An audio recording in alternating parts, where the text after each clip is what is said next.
సర్పంచ్ ఎన్నికల కోసం సరంజామా రెడీ చేసుకుంటున్న అభ్యర్థులు కాస్త ఆగండి. ఎందుకంటే ఎలాగా గెలిచి సర్పంచ్ సాబ్ అనిపించుకునే వాళ్ళు ఈ న్యూస్ తప్పనిసరిగా చూడాల్సిందే. ఎంత ఖర్చైనా తగ్గేదేలే అన్నట్లుగా అప్పో సొప్పో చేసేవాళ్ళు, బ్లాక్ మనీని బయటకు తీయాలనుకునే వాళ్ళు మాత్రం జర్రంతా ఆగుండ్రి. ఎందుకంటే స్థానిక సంస్థల ఎన్నికల్లో 2 పిల్లల నిబంధనపై రేవంత్ సర్కార్ కీలక నిర్ణయం తీసుకుంది. ఈ నిబంధనను మార్చాలని పలువురు ప్రజాప్రతినిధులు, రాజకీయ పార్టీలు ఎన్నికల్లో పోటీ చేసే ఆశావహుల నుంచి విజ్ఞప్తులు రాగా వాటిని తిరస్కరించింది ప్రభుత్వం. 2 పిల్లల నిబంధనను కొనసాగించాలని డిసైడ్ అయింది. దీంతో 1994 తర్వాత 2 కంటే ఎక్కువగా సంతానం కలిగి ఉన్నవారు ఎన్నికల్లో పోటీ చేయడానికి అనర్హులు.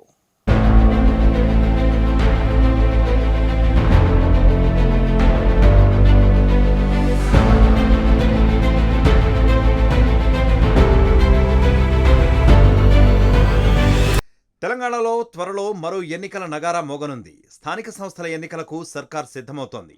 ఈ ఏడాది ఫిబ్రవరిలో సర్పంచ్, జూన్లో ఎంపీటీసీలు, జడ్పీటీసీల పదవీకాలం ముగిసింది. ప్రస్తుతం గ్రామ పంచాయతీల్లో ప్రత్యేక అధికారులు పాలన సాగిస్తున్నారు. అయితే సర్పంచ్గా పోటీ చేసే ఆశావహులు ఇప్పటికే గ్రామాల్లో పాగా వేశారు. ఓటర్లను ప్రసన్నం చేసుకునేందుకు ప్రయత్నిస్తున్నారు.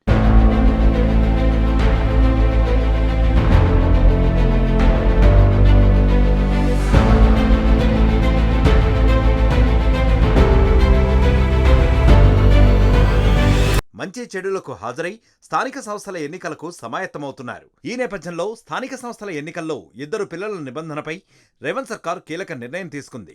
2 పిల్లలకు మించి ఉన్నవారు స్థానిక సంస్థల ఎన్నికల్లో పోటీకి అనర్హులనే నిబంధనను కొనసాగించాలని డిసైడ్ అయింది. ఈ నిబంధనను మార్చాలని వచ్చిన ప్రతిపాదనలను తెలంగాణ కేబినెట్ తిరస్కరించింది. పాత నిబంధనే కొనసాగించాలని తాజాగా పంచాయతీరాజ్ శాఖను ఆదేశించింది. అసెంబ్లీలో ప్రవేశపెట్టిన బిల్లులో దీనిపై స్పష్టత వచ్చింది. ఇతర అంశాలతో పంచాయతీరాజ్ చట్ట సవరణ బిల్లును ప్రవేశపెట్టగా సభ ఆమోదం తెలిపింది.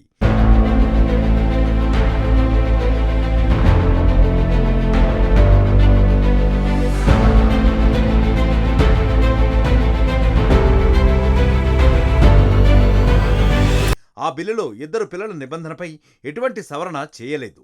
కుటుంబ నియంత్రణ చర్యల్లో భాగంగా 1994లో ఉమ్మడి ఏపీలో ఈ నిబంధనను అమల్లోకి తీసుకొచ్చారు. 2 కంటే ఎక్కువ సంతానం ఉన్న వ్యక్తులు స్థానిక సంస్థలు ఎన్నికల్లో పోటీకి అనర్హులని అప్పటి ప్రభుత్వం చట్టం చేసింది. గత 30 ఏళ్లుగా ఈ నిబంధన కొనసాగుతూనే ఉంది. అయితే ప్రస్తుతం కుటుంబ నియంత్రణపై ప్రజల్లో అవగాహన పెరిగినందున పాత నిబంధనను మార్చాలని పలు రాజకీయ పార్టీలు, ప్రజాప్రతినిధులు కోరుతున్నారు. 2 కంటే ఎక్కువ సంతానం ఉన్న వారికి సైతం స్థానిక సంస్థల ఎన్నికల్లో పోటీ చేసే అవకాశం ఇవ్వాలని డిమాండ్ చేస్తున్నారు.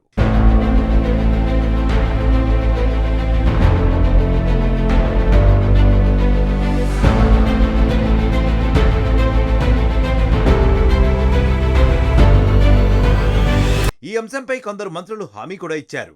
ఈ మేరకు పంచాయతీరాజ్ శాఖ 2 పిల్లల నిబంధనను చట్ట సవరణ ప్రతిపాదనలో మంత్రిమండలి ఆమోదానికి పెట్టింది. అయితే ఈ ప్రతిపాదనకు కేబినెట్ ఆమోదం లభించలేదు.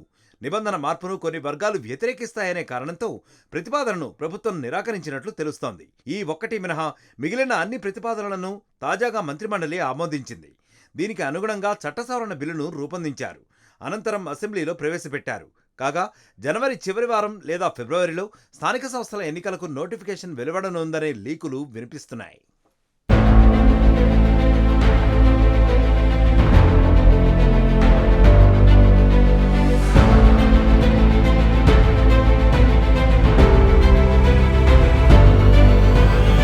అసలైన తొలి వెలుగు.